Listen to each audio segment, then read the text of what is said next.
Algunos saben lo que es Jericó, otros no saben lo que es Jericó. Mientras buscan el libro de Josué, Jericó era una ciudad que estaba fortificada por un muro,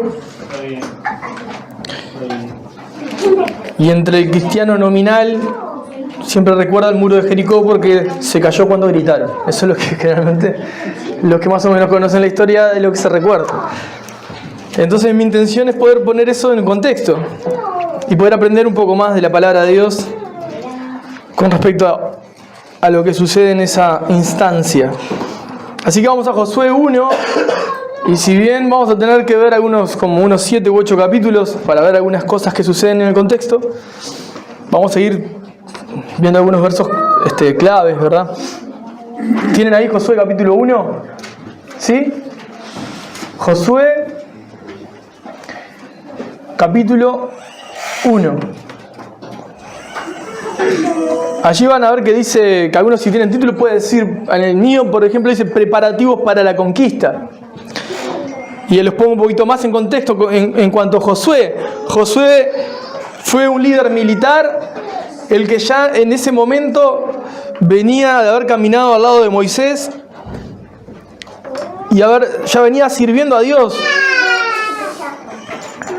desde antes. Ahora, ¿qué pasa? Moisés como líder ya no está, y la asignatura, esa asignación se deriva hacia Josué. O sea que ahora pasa a tener no solamente, no es el llamado para que Josué siga a Dios, sino es el llamado de Dios para que Josué le sirva en un lugar distinto, ¿no? De mayor exposición o de mayor responsabilidad, con mayor deber. O sea, la misión que tenía Dios ahora para Josué es mucho mayor que la que venía teniendo. Si bien ya era un líder y estaba dentro de las filas de los que lideraban, ahora él quedaba al frente de todo. Y acá tenemos el capítulo 1, que si bien se conoce y es muy conocido, sobre todo el verso 8, o más que el 8, el 9 en realidad. Vamos a leer un poco. Por ejemplo, voy a ir salteándome algunos versos. Mi intención es que tengamos contexto del capítulo, ¿sí? Dice así en el nombre de Jesús. Vamos a arrancar del verso 2. Dice el verso 2. Esto es Dios hablándole a Josué. Mi siervo Moisés ha muerto. Ahora pues levántate y pasa este Jordán, tú y todo este pueblo, a la tierra que yo les doy a los hijos de Israel. Yo les he entregado, como lo había dicho a Moisés, todo lugar que pisare la planta de su pie. Desde el desierto y el Líbano hasta el gran río Éufrates, toda la tierra de los Eteos hasta el gran mar, donde se pone el sol será vuestro territorio, será su territorio. Nadie te podrá hacer frente en todos los días de tu vida. Como estuve con Moisés, estaré contigo. No te dejaré ni te desampararé. Esfuérzate y sé valiente, porque tú repartirás a este pueblo por heredad la tierra de la cual juré a sus padres que la daría a ellos. Solamente esfuérzate y sé muy valiente para cuidar de hacer conforme a toda la ley que mi siervo Moisés te mandó. No te apartes de ella ni a diestra ni a siniestra, para que seas prosperado en todas las cosas que emprendas. Nunca se apartará de tu boca este libro de la ley, sino que de día y de noche meditarás en él, para que guardes y hagas conforme a todo lo que en él está escrito, porque entonces harás prosperar tu camino y todo te saldrá bien. Mira que te mando que te esfuerces y seas valiente, no temas ni desmayes, porque el Señor tu Dios estará contigo en donde quiera que vayas. Amén. Bueno, esas son las palabras de Dios a Josué directamente. La misión que tenía en este tiempo, para este tiempo en su vida, era ir a la tierra que ya había sido prometida al pueblo de Dios. Y hay algunas directrices allí, ¿no? Esforzarse, ser valiente, no tener miedo, que no se aparte nunca la ley de su boca, ni de día ni de noche, siempre estaría meditando en ella para que la guarde, para que la lleve a cabo, porque haciéndola, guardándola, todo lo que iba a hacer iba a prosperar y le iba a salir bien. Y vuelve a recalcarle, mira que te mando, que te esfuerces y seas valiente, no temas ni desmayes, porque el Señor tu Dios estará contigo en donde quiera que vayas. Ese es el llamado a esta misión de Josué. Eso pasa en el capítulo 1, y luego Josué, que recibe esto, así como lo recibe, creyendo que Dios lo llama, creyendo que Dios lo ha puesto en ese lugar, va con la autoridad delegada delante del pueblo y ya le asigna al pueblo cómo tiene que dirigirse. Y eso es muy importante que lo tengan presente. ¿Y después qué pasa? Bueno, ¿qué hace Josué? Dios le pide que vaya a la tierra prometida que estaba del otro lado del Jordán, o sea que tenían un río que no los iba a permitir llegar para el otro lado. Ahora, ¿qué hace Josué en principio? En el capítulo 2 vamos a ir resumiendo parte por parte. Josué envía espías a la tierra de Jericó. Envía espías a la tierra de Jericó. ¿Y qué pasa con esto? Bueno, esos espías van a ver la tierra, ven la tierra de Jericó, ven lo que está aconteciendo, ven lo que está sucediendo. Y vuelven. Pero cuando ellos están yendo a la tierra, llegan a la tierra, ¿quién los recibe? ¿Con quién se encuentran? Bueno, con una ramera llamada Rahab, que también seguramente la habrán escuchado en alguna prédica o en algún momento que la hayamos compartido, o estarán estudiando, lo habrán leído, o ya lo tendrán recontra sabido. Pero Rahab era de la tierra de Canaán, por lo tanto no era del pueblo de Dios, pero ella recibe los espías del pueblo de Dios y los esconde para que no sean descubiertos que venían a espiar la tierra. Y quiero que se queden con eso también, con esa idea. ¿Qué pasaba? Rahab recibe a los espías y los esconde en su casa para que no sean descubiertos. Después, ¿qué hace? Bueno, les avisa cuando tienen que escapar, escapan y bueno, y vuelven a donde Josué y le dan el informe de lo que estaba pasando. Eso pasa en el 2, por ejemplo. Vamos al capítulo 2, al verso 1.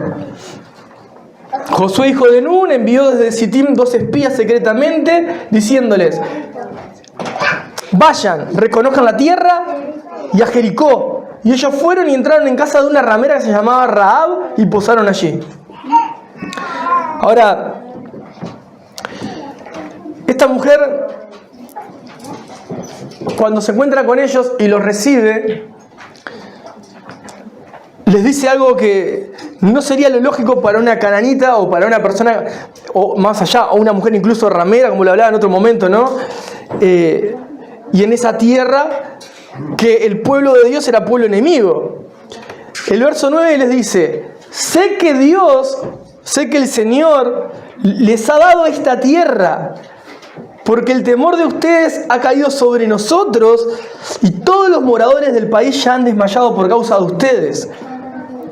Porque hemos oído que el Señor hizo secar las aguas del Mar Rojo delante de ustedes cuando salieron de Egipto, y lo que han hecho a los 2 reyes de los amorreos que estaban del otro lado del Jordán, a Sehón y a Og, a los cuales han destruido. Miren lo que dice el verso 12. Les ruego entonces ahora que me juren por el Señor que como he hecho misericordia con ustedes, así le harán ustedes con la casa de mi padre, de lo cual me darán una señal segura, y que salvarán la vida a mi padre y a mi madre, a mis hermanos y hermanas y a todo lo que es suyo, y que librarán nuestras vidas de la muerte.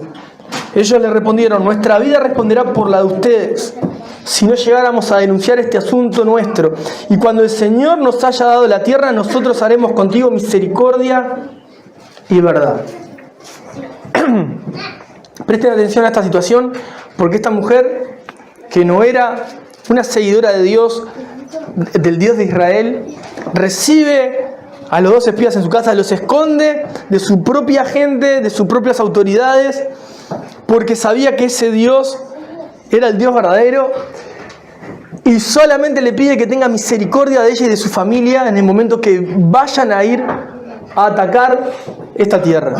Es lo único que le pedía, misericordia por su familia y por ella, de que de toda su familia no se pierda ninguno. Y ellos dijeron, te lo aseguramos, te lo prometemos, te lo juramos que esto no va a pasar. Y va a ser así. Si no fuese así, va a ser sobre nosotros que venga condenación. Miren lo que dice el 18. Y aquí, cuando nosotros entremos en la tierra, les dieron unas instrucciones a Rahab. Tú atarás este cordón de grana, o sea, este cordón de grana es un cordón rojo fuerte, o sea, ahí no lo dice en esta versión, pero el grana es un color. Tú atarás este cordón de grana a la ventana por la cual nos descolgaste y reunirás en tu casa a tu padre y a tu madre, a tus hermanos y a toda la familia de tu padre. Cualquiera que saliera fuera de las puertas de tu casa, su sangre será sobre su cabeza, y nosotros sin culpa. Mas cualquiera que se estuviere en casa contigo, su sangre será sobre nuestra cabeza, si mano le tocare. Así que lo que le estaban prometiendo era que si se quedaban en su casa y guardaban la casa con la señal de este cordón rojo, esa casa no iba a ser tocada, todo lo demás iba a ser destruido, menos esta familia. Eso era la promesa que había de estos espías de parte de Dios para Rahab. ¿Qué pasa en el capítulo 3? En el capítulo 3 ya Josué recibe la instrucción de que tenía que cruzar el Jordán. En realidad en el 3 y en el 4. Y en el 3 va a cruzar el Jordán, pero antes llama a todo el pueblo a que se santifique, a que se aparten, ¿verdad?, de toda maldad, purifiquen sus vidas para poder llegar al otro lado. Y lo interesante, ahora lo vamos a ir viendo, es que el arca de Jehová, que representa la misma presencia de Dios, la llevaban los sacerdotes delante del pueblo. Delante del pueblo llevaban el arca del pacto, y cuando llegaban al Jordán, dice que los sacerdotes, cuando pisaran con sus sandalias el agua, el Jordán se iba a detener, el agua de un lado que viene en bajada, y no iba a correr más, y ellos iban a poder cruzar todos en seco. Al igual que pasó con Moisés con el Mar Rojo. Esto iba a suceder en el Jordán. Entonces, lo que tenía que ir delante eran los sacerdotes con el arca. Cuando pasaran todos, los sacerdotes iban a salir del Jordán, y el Jordán se iba a cerrar de nuevo, iba a volver a correr el agua como venía haciéndolo de manera natural. Esas eran las instrucciones que Josué les dijo, y así fue que lo hicieron. Por ejemplo, hay un detallecito también. Les mandó tener una distancia de 2000 codos desde el arca del pacto al pueblo. Tenían que tener esa distancia de la misma presencia de Dios, ¿no? Y dice el verso 5 del capítulo 3: Josué dijo al pueblo: santifíquense, porque el Señor hará mañana maravillas entre ustedes. Y habló Josué a los sacerdotes diciendo: tomen el arca del pacto y pasen delante del pueblo. Y ellos tomaron el arca del pacto y fueron delante del pueblo. Entonces el Señor dijo a Josué: desde este día comenzaré a engrandecerte delante de los ojos de todo Israel, para que entiendan que estuve con Moisés, así estaré contigo. Tú pues mandarás a los sacerdotes que lleven el arca del pacto, diciendo: cuando hayan entrado hasta el borde del agua del Jordán, pararán en el Jordán. Y Josué le dijo a los hijos de Israel: acérquense y escuchen las palabras del Señor su Dios. Y añadió: en esto conocerán que el Dios viviente está en medio de nosotros, y que Él echará delante de ustedes al cananeo, al eteo, al heveo, al fereceo, al jerseo, al amorreo y al jebuseo. Y aquí el arca del pacto del Señor de toda la tierra pasará delante de ustedes en medio del Jordán. Estaba diciendo: verdaderamente ustedes van a ver, no que yo vengo a pararme delante de ustedes y decir: Dios me llamó ahora a quedar delante de ustedes en lugar de Moisés, sino que las señales de que Dios me mandó a hacer esto van a ser tan evidentes que ustedes van a reconocer que Dios sigue con nosotros como estuvo con Moisés, y van a reconocer que esto es lo que Dios nos llamó a hacer. Eso es en el capítulo 3.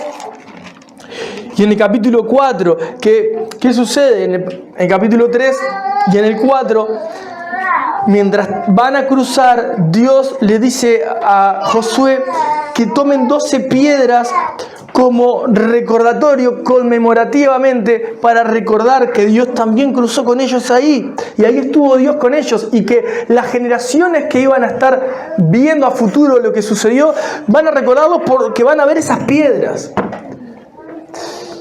Es interesante cómo Dios usa eso de tener una piedra como algo visible para traer a memoria un recuerdo pasado. También tengan presente eso, que es interesante. Y en el capítulo 5 tenemos la circuncisión y la Pascua en Gilgal. Ellos cruzan el Jordán y llegan a Gilgal. Y allí, como todo este pueblo que cruzó junto con Josué había nacido literalmente y creció dentro del desierto, no venían en generaciones anteriores, no habían sido circuncidados ni siquiera, el pueblo cruza y Dios los llama que obviamente reciban la señal del pacto y son circuncidados todos son santificados. A todos circuncidó y los hizo reposar hasta que se recuperaran. No solamente hizo eso, sino que también celebraron la Pascua. Y algo interesante que pasa ahí, ahora lo vamos a leer también, es que en el capítulo 5, después que ellos cruzan, el maná ya no cae más. Ya no se recibe más el maná de manera milagrosa, el alimento que sustentó al pueblo de Dios en el desierto. El maná cesa cuando ellos cruzan el Jordán, porque ellos comienzan a comer del fruto de la tierra prometida. Comienzan a comer del fruto de la tierra prometida y el maná no descendió más. Participan de la Pascua y se quedan allí. A todo esto, vamos a leer, a ver, capaz que podemos leer alguno. Bueno, lo que le decía de la circuncisión en el verso 2. En aquel tiempo el Señor dijo a Josué: hazte cuchillos afilados y vuelve a circuncidar la segunda vez a los hijos de Israel. Y Josué se hizo cuchillos afilados y circuncidó a los hijos de Israel en el collado de Aralot. ¿Está? Un poquito más adelante vamos a ver el verso 12. Y el maná cesó el día siguiente desde que comenzaron a comer del fruto de la tierra, y los hijos de Israel nunca más tuvieron maná, sino que comieron de los frutos de la tierra de Canaán aquel año. Eso es lo que aconteció. Cruzaron, dejó de caer el maná, se alimentan del fruto de la tierra y ahora pasa otra situación. Mientras están allí, Josué ve a una persona delante con una espada desenvainada y se acerca. Vamos a leerlo, eso está en el 13 en adelante. Dice, estoy predicando. Capítulo 5, 13. Dice, estando Josué cerca de Jericó, alzó sus ojos y vio un varón que estaba delante de él, el cual tenía una espada desenvainada en su mano. Y Josué, yendo hacia él, le dijo, ¿eres de los nuestros o de nuestros enemigos? Él respondió, no, mas como príncipe del ejército de Dios he venido ahora. Entonces Josué, postrándose sobre su rostro en tierra, le adoró y le dijo, ¿qué dice mi señor a su siervo? Y el príncipe del ejército del Señor respondió a Josué, quita el calzado de tus pies, porque el lugar donde estás es santo. Y Josué así lo hizo. Ahí se encuentra con un hombre con una espada que le dice, no, yo no soy ni de los enemigos ni de los que están ahí, yo soy el príncipe del ejército del Señor. Y enseguida Josué se postró y adoró al príncipe del ejército del Señor y le dijo, el príncipe, quita el calzado de tus pies porque el lugar de donde estás es santo, y Josué así lo hizo. Después de esto, vamos al capítulo 6. Y ahí en el capítulo 6 tenemos la toma de Jericó. Dios le da una orden a Josué. ¿Qué les dice que tienen que hacer? Muchos lo saben, algunos lo cantan hasta mal. Dios le dice a Josué, van a tener que ir y dar vueltas alrededor de Jericó durante 6 días, una vez por cada día, y en el 7º día van a dar 7 vueltas. O sea que el pueblo no dio 7 vueltas, dio 13 vueltas. 6 veces, una por día, y el 7º, 7. ¿Está? Da 7 vueltas. Y le dice, después de la 7ª vuelta, cuando yo mande sonar las trompetas, van a gritar y los muros van a caer y van a tomar a Jericó. Eso mismo, como líder militar, Josué lo transmite a todos los soldados que estaban preparados. Da las órdenes y obedecen, da las órdenes y obedecen, de todo lo que estamos compartiendo. Ahora, ¿qué pasa con esto? Bueno, voy a leerles, vamos a leer del verso 16. En el 16 dice, y cuando los sacerdotes tocaron las bocinas la 7ª vez, Josué dijo al pueblo, griten, porque el Señor nos ha entregado la ciudad, y será la ciudad anatema al Señor, o sea que la ciudad era maldita para Dios, con todas las cosas que están en ella. Solamente Rahab la ramera vivirá con todos los que estén con ella en casa, por cuanto escondió a los mensajeros que enviamos. Pero ustedes guárdense de lo maldito, no toquen ni tomen alguna cosa del anatema, del maldito, no sea que hagan anatema el campamento de Israel y lo turben. Mas toda la plata y el oro y los utensilios de bronce y de hierro sean consagrados al Señor y entren en el tesoro del Señor. Entonces el pueblo gritó y los sacerdotes tocaron las bocinas, y aconteció que cuando el pueblo hubo oído el sonido de la bocina, gritó con gran vocerío y el muro se derrumbó. El pueblo subió luego a la ciudad, cada uno derecho hacia adelante, y la tomaron. El 23. Los espías entraron y sacaron a Rahab, a su padre, a su madre, a sus hermanos y a todo lo que era suyo. Y también sacaron a toda su parentela y los pusieron fuera del campamento de Israel. O sea que cumplieron lo que le habían dicho a Rahab. Y así es como toman la ciudad. Vamos hasta ahí en principio, porque después vamos a hablar del contexto hacia adelante, pero en principio el contexto anterior. Algunas cosas que quiero que tomemos de esto, porque ahora después vamos a ver de Jericó hacia adelante. Algo que me interesaba cuando leía a Josué y me redundaba en la cabeza constantemente Jericó y las murallas y el pueblo y lo que sucedía y cómo acontecía. Josué recibe órdenes estrictas, claras de cómo tenía que seguir hacia adelante, desde qué carácter tenía que portar él, cómo tenía que vivir la vida, cómo tenía que llevar adelante su vida de devoción, cómo tenía que vivir su vida como un líder y también lo que tenía que hacer como líder hacia con los demás. Si él lo vivía de esa manera, todo le iba a salir bien. Fue lo que primero le dijo el Señor a Josué y así cumplió el Señor. Envía a esos espías y lo primero que sucede es que una mujer ramera los recibe, los esconde, reconoce al Dios de ellos. Entonces yo pensando en Rahab, porque generalmente yo sé que cantamos muchas canciones que hacen referencia a Jericó y después podemos hacer alguna analogía más personal desde ese lugar. Pero hasta el momento de la historia que les cuento, si nosotros tenemos que ver toda esta historia, pasarla por el filtro del Evangelio y pensar en Jesucristo como nuestro Señor y Salvador, y que muchas veces se canta que Jericó son esos muros o estas fortalezas que pueden estar en nuestras mentes, o que son esos problemas que nosotros los queremos hacer desaparecer gritando y no sé, y bailando y lo que sea. No es lo que dice el texto. De hecho, si nosotros leemos todo este contexto,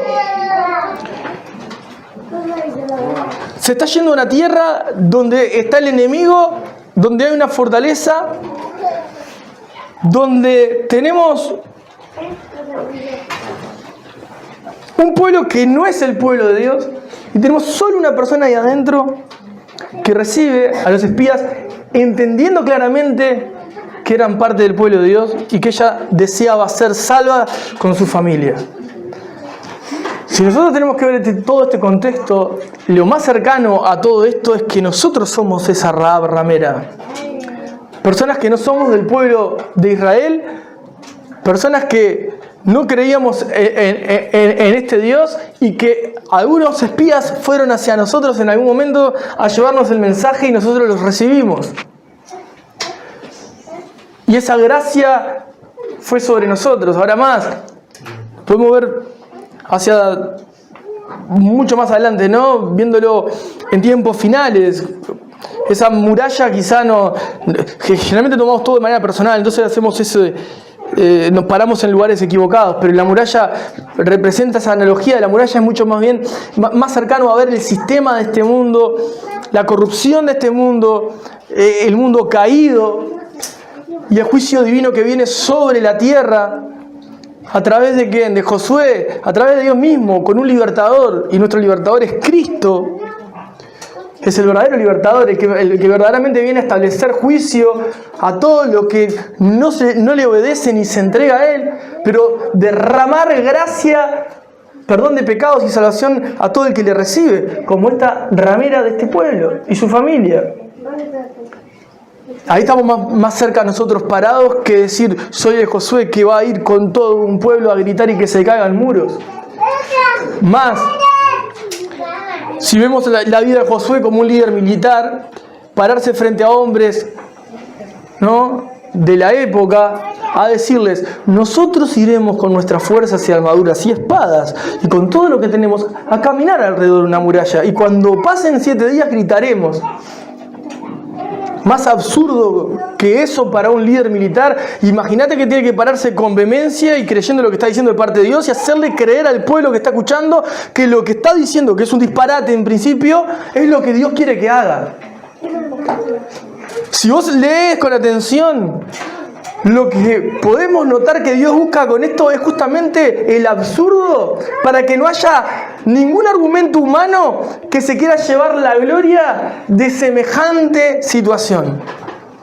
Lo que menos pensaban que tenían que hacer fue lo que tenían que hacer. Muy cercano, un paralelo muy cerca, una analogía directa con Cristo.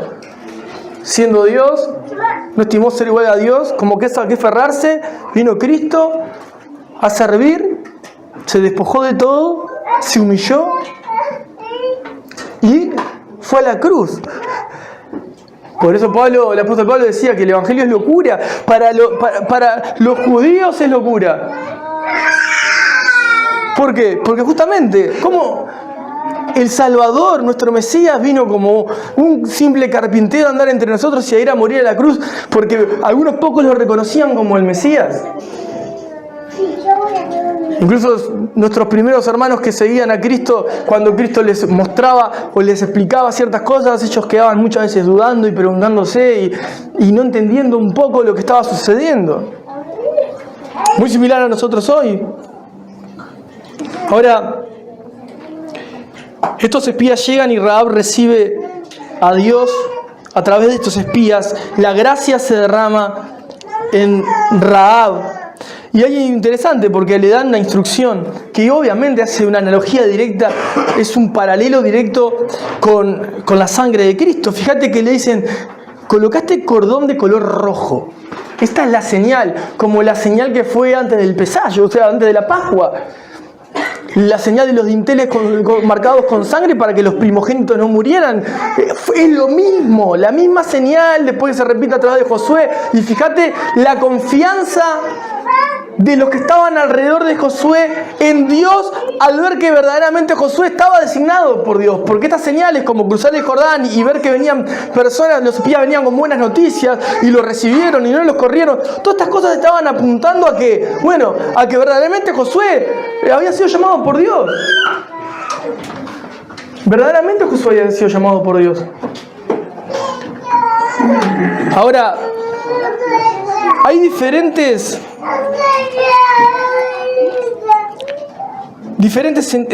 señales que apuntan hacia el Evangelio.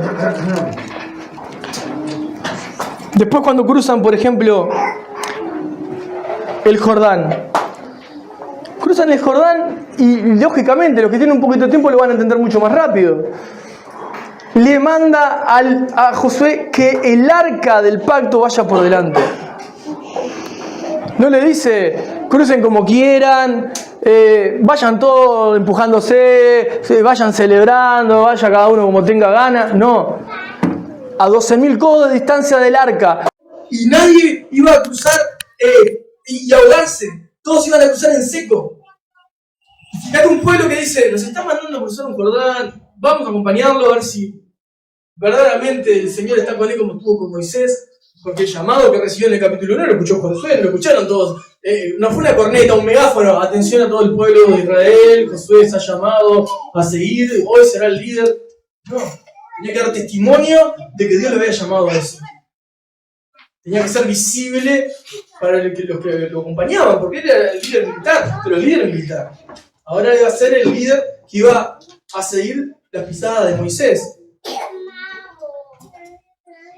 A mí me parece muy interesante la parte de la presencia de Dios delante y la presencia de Dios atrás, porque cuando terminan de cruzar el arca queda atrás, no va delante de ellos. Ellos cruzan, pasan y después cuando salen los sacerdotes con el arca se vuelve el Jordán a correr y se cierra el agua.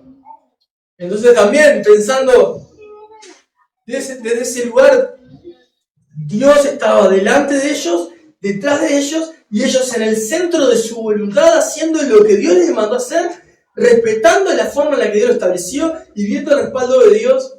Porque es interesante, miren que hasta ahora estamos leyendo o entendiendo que Dios dijo. Dios le dijo a Moisés, a Josué, Dios le dijo a Josué, Dios le dijo a Josué.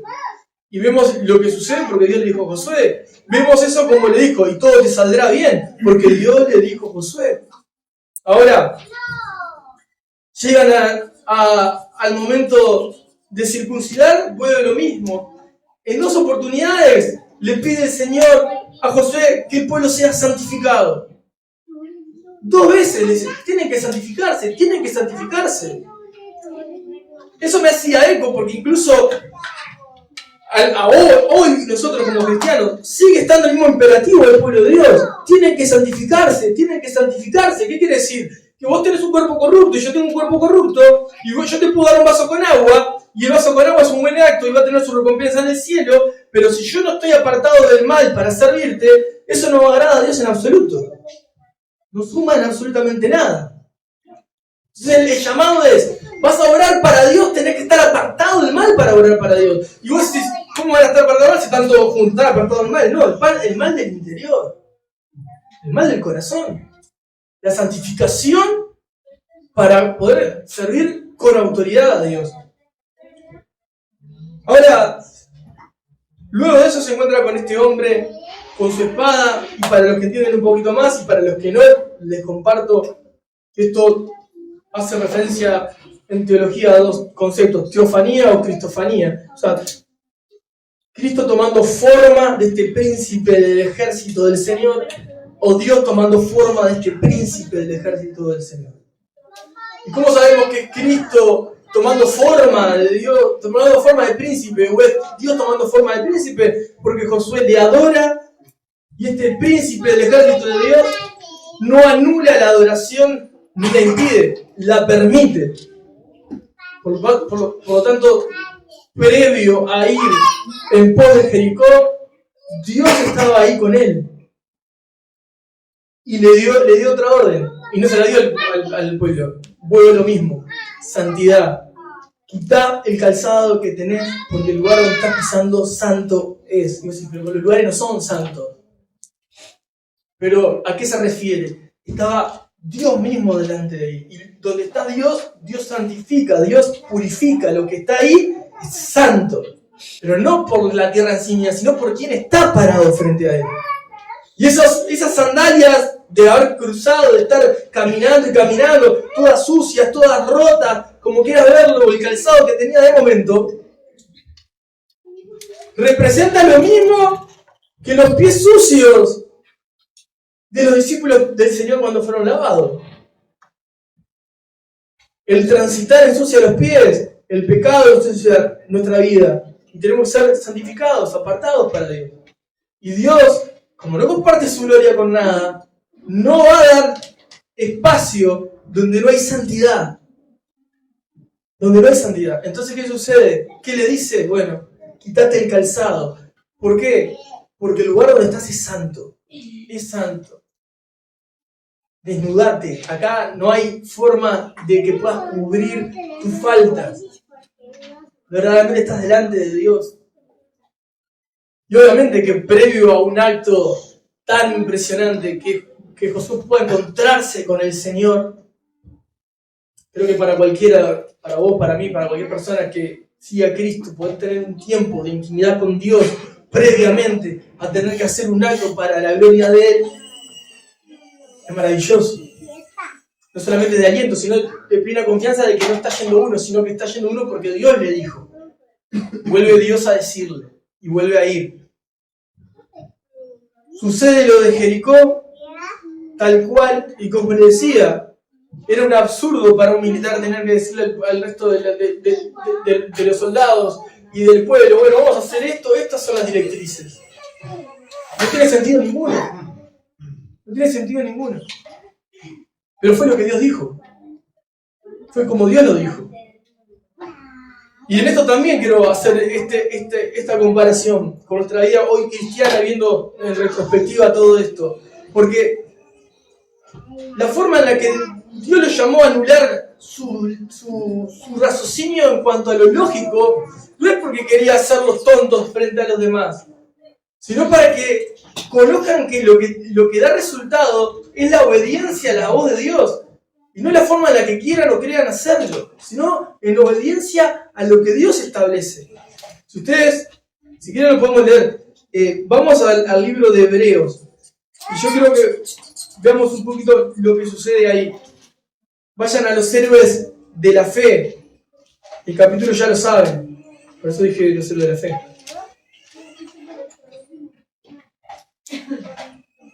Y ahí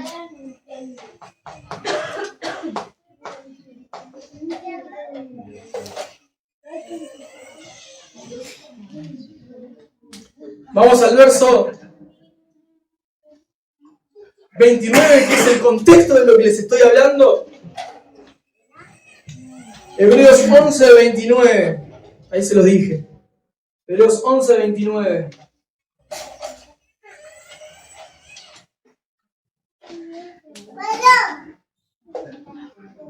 Dice, por la fe pasaron el mar rojo como por tierra seca, e intentando los egipcios hacer lo mismo fueron ahogados.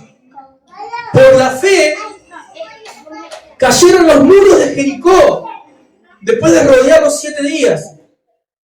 Por la fe, Rahab la ramera no pereció juntamente con los desobedientes, habiendo recibido a los espías en paz.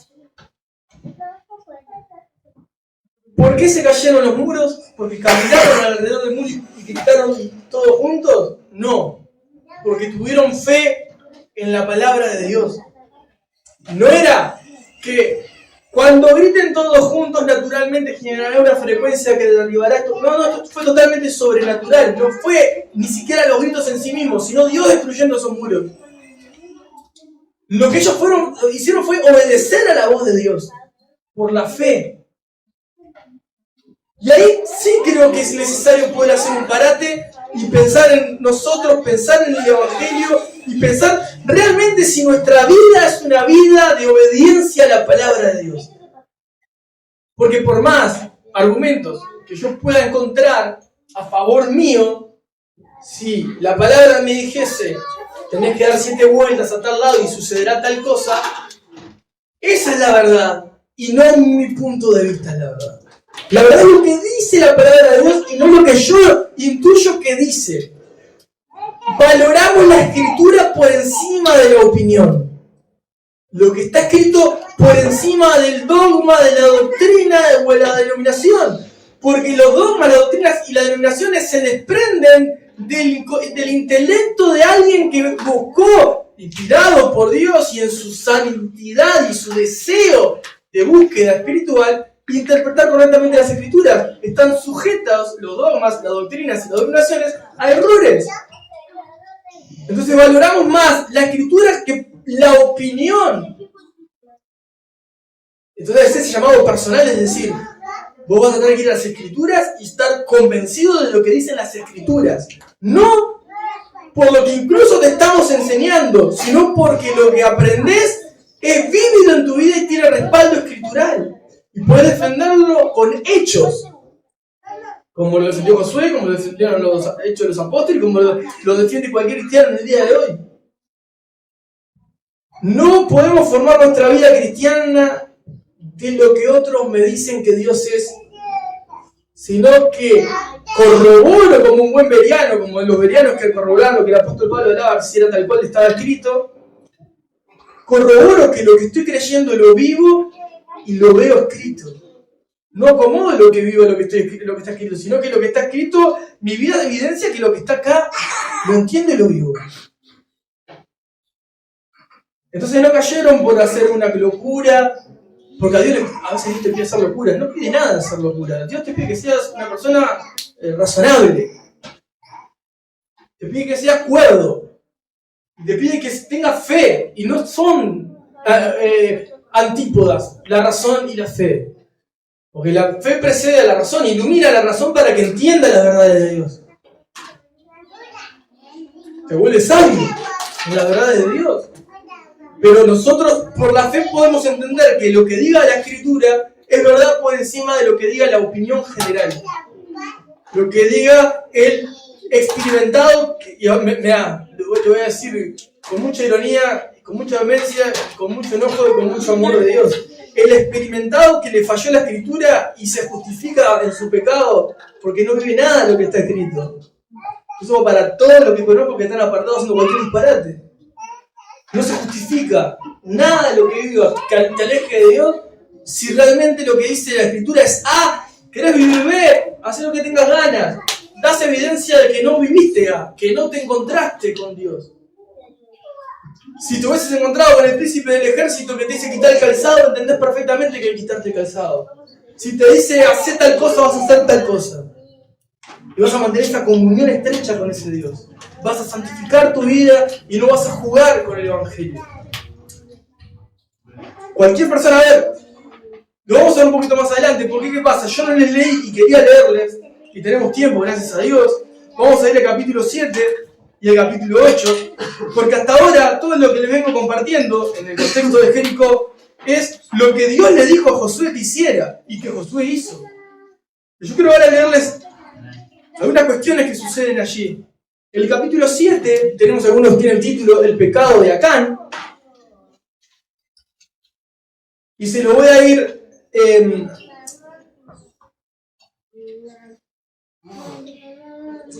ir como resumiendo un poquito. ¿Qué sucede? Bueno, Josué vuelve a mandar personas ahora a otra tierra, ¿no? Ahí dice la tierra, en esta versión que no es como se pronuncia, la pronunciamos así porque ahí está escrito, dice Jai. Dice el verso 2, después Josué envió hombres desde Jericó a Jai, que estaba junto a Bet-Abel, hacia el oriente de Betel, y les habló diciendo, suban y reconozcan la tierra. Ellos subieron y reconocieron la tierra. El 3, volviendo a Josué dijeron, no suba todo el pueblo, sino suban como 2.000 o 3.000 hombres, y tomarán la tierra. No fatigues a todo el pueblo yendo allí, porque son pocos. Verso 4, subieron allá del pueblo como 3.000 hombres, y mira lo que pasa, los cuales huyeron delante de lo de la tierra de Jai. Y los de Jai mataron a ellos a unos 36 hombres y los siguieron desde la puerta hasta Sebarim, y lo derrotaron en la bajada, por lo cual el corazón del pueblo desfalleció y vino a ser como agua. ¿Qué pasó? Fueron a ver la tierra, murieron parte del pueblo de Israel, volvieron desfallecidos de corazón. Y Josué va a orar delante de Dios en el verso 10 y le dice el Señor, y el Señor dijo a Josué, porque él le dice, vamos a leer el 8, ¡ay Señor, qué diré ya que Israel ha vuelto la espalda, la espalda delante de sus enemigos? O sea que tuvieron que escapar. Y estaba postrado Josué, ¿no? gritaba desesperado. Y el verso 10 dice, el Señor le dijo a Josué, levántate. ¿Por qué te postras así sobre tu rostro?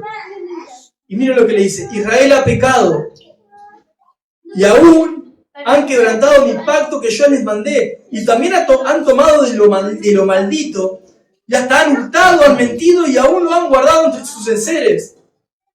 Por esto los hijos de Israel no podrán hacer frente a sus enemigos, sino que delante de sus enemigos volverán la espalda, por cuanto han venido a ser anatema, malditos. Ni estaré más con ustedes si no destruyeren al maldito del medio de ustedes. ¿Qué pasa ahora? Cambia la historia a 180 grados. Venimos de una gran victoria, venimos de unas manifestaciones hermosas del poder de Dios a través de Josué y del pueblo, y quieren replicar la fórmula y sale todo al revés. ¿Por qué sale todo al revés? ¿Qué le dice el Señor? Han robado, han mentido, se han quedado con lo de lo maldito. ¿Se acuerdan que lo que le dijo el Señor fue cuando vayan a Jericó, no tomen nada, porque eso es un lugar maldito? Bueno, no pasó eso. Dice el 13, levántate, santifica al pueblo y diles, santifíquense para mañana porque el Señor, el Dios de Israel, dice así, anatema hay en medio de ustedes, Israel, no podrán hacer frente a sus enemigos hasta que no haya sido quitado del medio de ustedes. Entonces empiezan al otro día a buscar dónde está el maldito que se quedó con algo que no tenía que quedarse, que desobedeció a la voz de Dios. Vamos hasta el verso 24, ahí del mismo capítulo. Dice, entonces Josué y todo Israel, con él, tomaron a Acán, hijo de Zera, el dinero, el manto, el lingote de oro, sus hijos, sus hijas, sus bueyes, sus asnos, sus ovejas, su tienda y todo cuando tenían, y lo llevaron todo al valle de Acor. Y le dijo Josué, ¿por qué nos has turbado? Túrbete el Señor en este día. Y mira lo que pasa. Y todos los israelitas los apedrearon y los quemaron después de apedrearlos. Te quiero leer el 20, que me lo pasé por alto, porque quiero que veas la respuesta de Acán cuando es confrontado con su pecado. Dice, y Acán respondió a Josué diciendo, verdaderamente yo he pecado contra el Señor Dios de Israel, y así he hecho. Pues vi entre los despojos un manto babilónico muy bueno y 200 ciclos de plata y un lingote de oro de peso de 50 ciclos, lo cual codicié y tomé, y aquí que está escondido bajo tierra en medio de mi tienda y el dinero debajo de ella. Esa es la declaración de Acán. No hay una gota ni un ápice de arrepentimiento. Es, sí, hice eso. Bueno, hice eso. ¿Qué pasó? Bueno, lo hiciste, vas a morir. Esa es la orden de Dios. Ahora, así como vemos la gracia, la misericordia de Dios sobre una Rahab en un pueblo totalmente ajeno, recibiendo perdón de pecados, recibiendo salvación, recibiendo cuidado y formando parte del pueblo de Dios, vemos también el juicio de Dios y la disciplina de Dios dentro de su propio pueblo, donde por uno, mirá que el pecado de uno trajo tanto desastre alrededor, murieron 36, porque uno se quiso hacer el vivo y quedarse con algo sin que nadie sepa, sin ningún tipo de arrepentimiento. No solamente murieron eso, sino que todos los demás tuvieron que volver corriendo, ¿no? Recibiendo la vergüenza de haber tenido que escapar de una batalla. No solamente eso, sino que también estar escondido hizo que muchos otros tuvieran que pasar por tela de juicio a ver quién es el que está haciendo las cosas que están mal. Es como que si Dios te dijera, che, vamos a ver quién está haciendo las cosas acá mal y lo vamos a matar. Pará. Señor, sos de gracia y de misericordia. Pero también soy justo. Y se recibe la disciplina que merece el que se mantiene en pecado. Y no te lo tiene que... A ver, esas cosas no te las tiene que...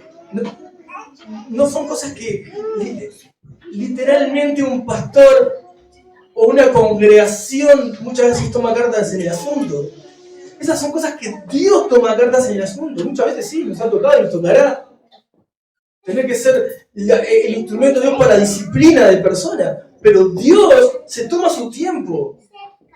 Lo que sí es interesante es cómo se turba todo lo que está alrededor por el pecado de uno. Un pecado sin arrepentimiento. Ahora, el verso 25, ya le leí, dice que todos los israelitas lo apedrearon y lo quemaron después de apedrearlo. El 26, y levantaron sobre él un gran montón de piedras que permanece hasta hoy, y el Señor se volvió del ardor de su ira, y por esto aquel lugar se llama el Valle de Acor hasta hoy. Recuerdan que el Señor le dijo, ustedes no van a ganar ninguna batalla más hasta que quiten el pecado de entre ustedes. Y si bien esto habla de un pueblo, de una persona, donde afecta a todo el resto, hace una analogía perfecta con la vida de iglesia, también es importante ver la vida individual. Es decir, vos te movés en un círculo donde mantenés diferentes relaciones y diferentes cuestiones. Vos podés ser el tropiezo de otras personas por tu vida de pecado. Dios va a tomar en cuenta eso. Hasta que no quites el pecado, Dios no te va a seguir bendiciendo. Bendición en el buen sentido de la palabra, no con bendición espiritual. No estamos hablando de bendiciones materiales en sí mismas. Aunque el otro día les compartí alguna cosa interesante, ¿no? Que es el que verdaderamente crees en Dios, no se va a hacer rico, pero sí se va a volver un buen administrador. Podrás tener $1.000.000 o 10 pesos, pero lo que sí aprendes a hacer es buen administrador. Ahora tenés personas que pueden tener $1.000.000 y lo despilfarran, o como el que tiene 10 pesos y no lo sabe tampoco administrar, pero tenés personas que Dios capacita, enseña, les enseña a ser buenos mayordomos, tener una buena economía, y no hablo en términos solamente de dinero, sino en las cosas que Dios les ha dado para poder llevarlas adelante de manera santa. Ahora el 8, y terminamos con esta parte y hacemos un cierre. Dice el 8, el Señor dijo a Josué, no temas ni desmayes, lo mismo que dijo el 1, toma contigo toda la gente de guerra y levántate y sube a Jai. Mira, yo he entregado en tu mano al rey, a su pueblo, a su ciudad y a su tierra. Y ahí que vemos la misericordia de Dios. Él no los dejó avergonzados, le dio la tierra. Pero ¿sabes qué es la gran diferencia? Que pasó en un lado y pasa en otro. Los primeros 7 capítulos, vamos a decir así, los primeros 6 capítulos fue siempre el Señor le dijo a Josué. Y en este no le dijo nada a Josué. Josué hizo lo que él quería hacer y dio el resultado que menos quería, porque ni se lo imaginaba ese resultado. Y esa es la gran diferencia entre obedecer la palabra de Dios y hacer lo que tenés ganas. Ahora yo quiero hacer esto, quiero que vos puedas comprenderlo, si bien lo estamos compartiendo en otros momentos en la iglesia, quiero compartirte esto. Si Cristo es quien gobierna tu vida, si Jesús es el que gobierna tu vida, si es el que está entronado en tu corazón, y tenés situaciones más parecidas al capítulo 7 y el 8, que del 1 al 6, vos lo que tenés que hacer es este ejercicio. Lo compartíamos el miércoles, por ejemplo. Vos tenés que preguntarte, ¿cómo me siento? Así, así, así. ¿En sentimientos o en emociones o en pensamientos? Así, así, así. Esos que tenés están naciendo y son productos de la nueva naturaleza que hay en Cristo, del gobierno de Cristo en tu vida, o salen de la naturaleza caída que tenés. Si vos respondés, salen de la naturaleza caída que tengo, perfecto, eso no prospera, está muerto. Eso no agrada a Dios.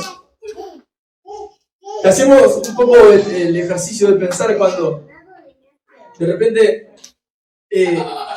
tenemos que tomar situaciones para resolver, tenemos que tomar decisiones en nuestra vida, no dan el resultado que uno espera.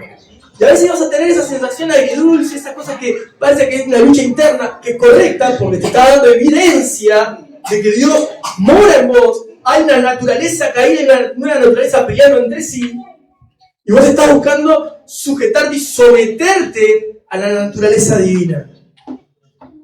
Si no pasa eso, estamos en grandes problemas. Si no hay ningún tipo de convicción de pecado, es difícil, ¿no? Pero si está sucediendo eso, parece una buena señal. Ahora, el asunto está en que nosotros podamos conocer nuestro corazón y siempre entender esto. Si Cristo pagó por tu pecado, y por los pecados de todos los que le creen y le siguen, cada vez que vos tenés una situación que enfrentar, si es que pecaste vos o si es que peca otro, vos tenés que pensar lo siguiente. Esta situación, ¿dónde se resolvió? En la cruz de Cristo. Entonces, se resolvió en la cruz de Cristo. Si yo mantengo una postura o un sentimiento o un pensamiento que va en contra a lo que el sacrificio de Cristo ya hizo, eso están haciendo de mi corazón caído, del corazón engañoso y perverso, y no de la nueva naturaleza en Cristo. Porque Cristo resolvió todo en Él, y Él mora en vos. Y no es una hipocresía entender que vos te estás parando desde la nueva naturaleza y no ya avalando tu vieja naturaleza, tus deseos y tus pensamientos caídos.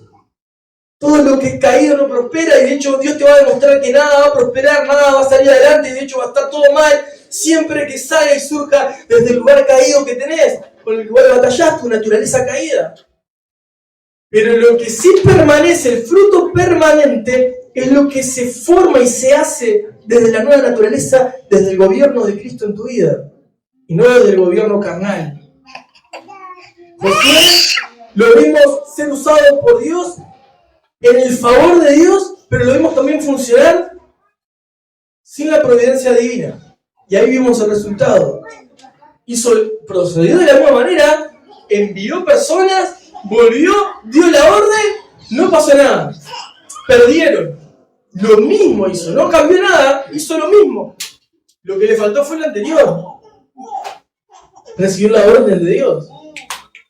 Él fue por sí mismo y recibió la paga de su pecado. Fíjate que él, en el lugar que le tocaba estar, saber que envió personas y que murieron las personas que envió, dice, fue desesperado. Dios, ¿pero por qué haces que volamos todos corriendo avergonzados y murieron? Sucede eso porque hay pecado. Hay pecado. Si será importante entender que tanto Rahab como los muros de Jericó, bueno, tenemos más ahí héroes de la fe, en Hebreos 11, pero tu vida y mi vida se sostienen por la fe en Dios, por lo que Él ya estableció en su palabra, por lo que Él ya dijo que somos, por lo que Él ya dijo que seremos, por lo que Él dijo que seamos, y no por lo que nosotros interpretemos de lo que veamos o vivamos. Entonces, las situaciones no pueden externas, ¿no?, formar tu cosmovisión, sino lo que dice la verdad de Dios, y yo me mantengo a lo que dice la verdad de Dios. Porque si yo declino, el examen que te exhorto y te aliento a que hagas es preguntarte de dónde está surgiendo lo que está dentro tuyo. Si vos identificás naturaleza caída, ya sabes que no da gloria a Dios, ya sabes que eso no es de Cristo, sabes que esto tenés que matarlo. Entonces, ¿el problema con quién es? ¿Con quién tendría el problema Josué, por ejemplo? ¿Con la tierra donde falta caer los enemigos? No, el problema estaba en él. El problema estaba en él, lo tenía que resolver en él. En él. Y más, si nosotros en Cristo, acá pasó que por el pecado de uno fueron afectados todos, ¿no? Pero si nosotros en Cristo somos afectados por el pecado de uno, por decirlo de alguna manera, o nosotros afectamos a otros por nuestro pecado, cualquiera de las dos variantes, la forma de nosotros poder seguir adelante es entendiendo que esto fue resuelto en Cristo. Y que nosotros no podemos mantener ni sostener ninguna situación si no fue entendida desde la cruz de Cristo. A ver si me siguen. Nosotros no podemos decir, a ver, vos podés ir, por ejemplo, te pongo un ejemplo más sencillo, te pisé el pie, vos te digo, te pido perdón, te pisé el pie, te lastimé, perdoname, vos decís, te perdono, hice todo lo que dice la Biblia, ¿no? Fuiste, pedí perdón, vos me pediste perdón, nos dimos las manos, te fuiste con tus pensamientos y tus sentimientos, yo me fui con mis pensamientos y mis sentimientos. A la vista funcionó. Ahora, ¿cuál es el asunto? Lo que está pasando dentro de uno. La naturaleza de Cristo, el gobierno de Cristo y la naturaleza caída. Si nosotros entendemos que las cosas se resuelven en la cruz, ya sabemos que del otro lado fue perdonado el que pisó porque Cristo lo pagó la cruz. De mi lado, yo perdoné porque entendí que el perdón fue de Cristo, pero si yo sigo desde el lugar natural y cedo a mi vieja naturaleza, y mis sentimientos nacen y crecen y se enraizan desde la vieja naturaleza, no estoy viviendo en Cristo. No estoy teniendo una naturaleza en Cristo, estoy viviendo desde la vieja naturaleza. Y el gobierno de Cristo no está frenando. Entonces yo comienzo a ver que el favor de Dios no responde a mi parecer. ¿Por qué? Porque está desde la naturaleza caída funcionando y no desde la nueva naturaleza en Cristo. ¿Cómo me mantengo en la nueva naturaleza en Cristo? Bueno, me mantengo fiel a la verdad de Dios en su palabra. Fiel a lo que dice Cristo. Fiel que cuando yo me ofenden, entiendo que esa ofensa me va a doler, va a lastimar mi orgullo. Porque no, si Cristo está en mí, ¿eso puede lastimar a Cristo? No. Pero Cristo está en mí. Sí. ¿Y qué está lastimando? Mi parte natural, mi parte carnal, mi naturaleza caída. Y yo tengo que sanar mi naturaleza caída, pero tengo que seguir matando. Tengo que resolver mis asuntos en Cristo. Entonces, cuando eso sucede en mí, yo tengo que... Ahora la batalla no la tengo con el otro que me ofende o con el que ofendí. La batalla la tengo yo delante de la cruz. Si yo entiendo y voy y digo, Jesús, acá, está acá. Ya está, yo no peleo esta batalla. La peleas vos, ¿y cómo la puedo pelear yo? Bueno, yendo de rodillas. Porque yo me mantengo firme en lo que está escrito. Y así procedo. Así quiero estar. No es con el otro, es yo con Dios. Yo con el Señor. Amén.